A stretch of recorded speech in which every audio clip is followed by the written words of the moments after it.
ദൈവനാമം മഹത്വപ്പെടട്ടെ. കർത്താവിൽ പ്രിയ വിശ്വാസികളുടെ സമൂഹമായ കുഞ്ഞുങ്ങളെ, നിങ്ങളേവരെയും വളരെ വിനീതമായി പ്രഭാത ഭജനത്തിലേക്ക് സ്വാഗതം ചെയ്യുന്നു. ഇന്ന് ജൂലൈ 11. ഇന്ന് വിഷയമായി കൊണ്ടുവന്നിരിക്കുന്നത് മധുരം സൗഹൃദം. പരിശുദ്ധനായ പൗലോസ് ശ്ലീഹ കൊരിന്ത്യർക്ക് എഴുതിയ 1-ാം ലേഖനം 13-ാം അധ്യായം 4-ാം വാക്യം. സ്നേഹം ദീർഘമായി ക്ഷമിക്കുകയും ദയ കാണിക്കുകയും ചെയ്യുന്നു. സ്നേഹം സ്പർദ്ധിക്കുന്നില്ല, സ്നേഹം നിഗളിക്കുന്നില്ല, ചീർക്കുന്നില്ല, അയോഗ്യമായി നടക്കുന്നില്ല. ഈ അധ്യായം നാം നോക്കുമ്പോൾ 13-ാമത്തെ അധ്യായത്തിൽ 13 വാക്യങ്ങളാണുള്ളത്. നാം അത് കൃത്യമായി മനസ്സിലാക്കി വായിക്കുന്നുവെങ്കിൽ സ്നേഹത്തിൻ്റെ വില നമുക്ക് വളരെ കൃത്യമായി പരിശുദ്ധനായ പൗലോസ് ശ്ലീഹ പറഞ്ഞു തന്നിട്ടുണ്ട്. യന്ത്രവൽകൃത സംസ്കാരത്തിലേക്ക് നാം വേഗത്തിൽ കുതിച്ചുയരുകയാണ് എന്ന് നമുക്ക് ഏവർക്കും അറിയാം. കമ്പ്യൂട്ടറുകളും റോബോട്ടുകളും സാഹചര്യങ്ങളും സഹകാരികളും ആവുകയാണ് ഇപ്പോഴത്തെ ജീവിതത്തിൽ. മുഖമില്ലാത്ത മനുഷ്യരെന്ന് അവയെ വിശേഷിപ്പിക്കാറുണ്ട്. ഫാക്ടറികളിൽ മാത്രമല്ല, ആശുപത്രികളിൽ ശസ്ത്രക്രിയ രംഗത്ത് ഡോക്ടർമാരെ സഹായിക്കുന്നത് വരെ റോബോട്ടുകൾ ആയി മാറിയിട്ടുണ്ട്. പടിഞ്ഞാറിൻ്റെ ഉപഭോഗ സംസ്കാരവും നമ്മെ കീഴടക്കിയിരിക്കുകയാണ്. ഇവയുടെ പരിണിത ഫലം മനുഷ്യബന്ധങ്ങളുടെ തകർച്ചയാണ്. ആഴവും ഉറപ്പുമുള്ള ബന്ധങ്ങൾ ഇന്നില്ല. കേവലം ഉപരിപ്ലവമായ അഭിവാദനങ്ങളിലും ഹസ്തദാനങ്ങളിലും നമ്മുടെ ബന്ധങ്ങൾ അവസാനിച്ചിരിക്കുന്നുവെന്ന് നമുക്ക് ഏവർക്കും മനസ്സിലാകുന്നുണ്ട്. കാലദേശ വ്യത്യാസമില്ലാതെ എല്ലാ മനുഷ്യരുടെയും വൈകാരികമായ ആഗ്രഹവും ആവശ്യവുമാണ് ഹൃദയം പകരുവാൻ ഉതകുന്ന ഉത്തമമായ സൗഹൃദ ബന്ധം. ഹൃദയം തുറക്കാൻ ഓരോ വ്യക്തിയുടെയും മാനസിക ആവശ്യമാണ്. അത് നിഷേധിക്കപ്പെടുമ്പോൾ ഹൃദയം വരളുന്നു, മനസ്സ് മുരടിക്കുന്നു, ഉള്ളിലെ സംഘർഷങ്ങൾ വർദ്ധിക്കുന്നു എന്ന് നമുക്കേവർക്കും അറിയാമെങ്കിൽ തന്നെയും നാം അതൊന്നും അംഗീകരിക്കാൻ മനസ്സില്ലാത്ത ഒരു ലോകത്താണ് ഇന്ന് നാം ഓരോരുത്തരും ജീവിക്കുന്നത്. നൂറ്റാണ്ടുകൾക്ക് മുമ്പ് ദാർശനികനായ പ്ലേറ്റോ പ്രസ്താവിച്ചു, നാം ബാല്യത്തിലിരിക്കുമ്പോൾ ഉത്തമ സ്നേഹിതരെ ആവശ്യമുണ്ട്.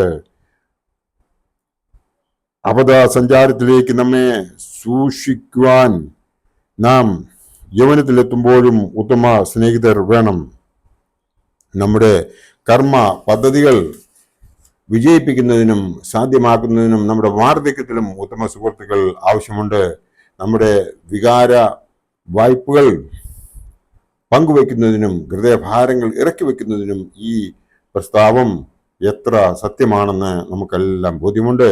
ഒരു ആധുനിക മനഃശാസ്ത്രജ്ഞൻ പറയുന്നത്, ഉത്തമമായ സൗഹൃദം ആരോഗ്യത്തെ ഭദ്രമാക്കുന്നു, സന്തോഷം സാധ്യമാക്കുന്നു, മ്ലാനതയും ആകുലതയും അകറ്റുന്നു, മാത്രമല്ല ദീർഘായുസ് നൽകുകയും ചെയ്യുന്നു എന്നാണ്.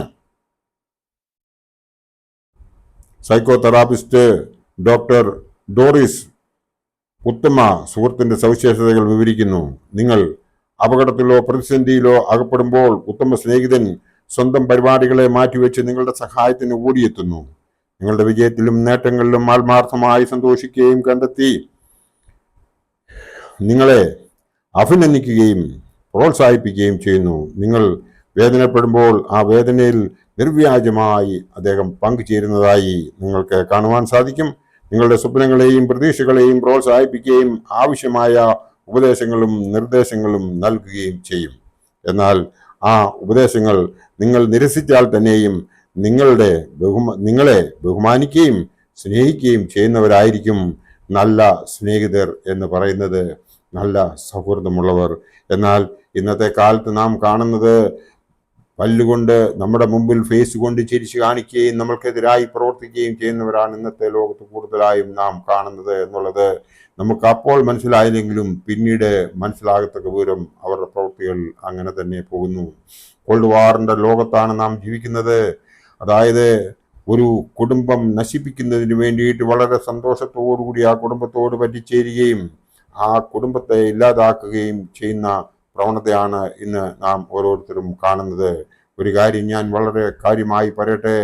ഒരു വർഷത്തേക്കാണ് നാം ജീവിക്കാൻ ആഗ്രഹിക്കുന്നതെങ്കിൽ നമ്മൾ ധാന്യങ്ങൾ വിതച്ച് അത് കൊയ്ത് എടുത്താൽ മതിയാവും. എന്നാൽ നമ്മൾ 10 വർഷത്തേക്കാണ് ജീവിക്കാൻ ആഗ്രഹിക്കുന്നതെങ്കിൽ നമ്മൾ വൃക്ഷത്തൈകൾ വെച്ച് പിടിപ്പിക്കുന്നതായിരിക്കും ഉത്തമം.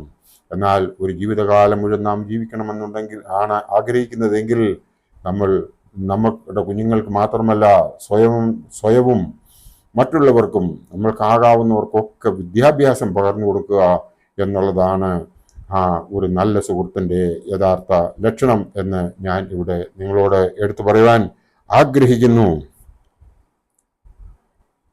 സുഹൃത്തുക്കളുമായി സമ്പർക്കം നമ്മൾ പുലർത്തണം.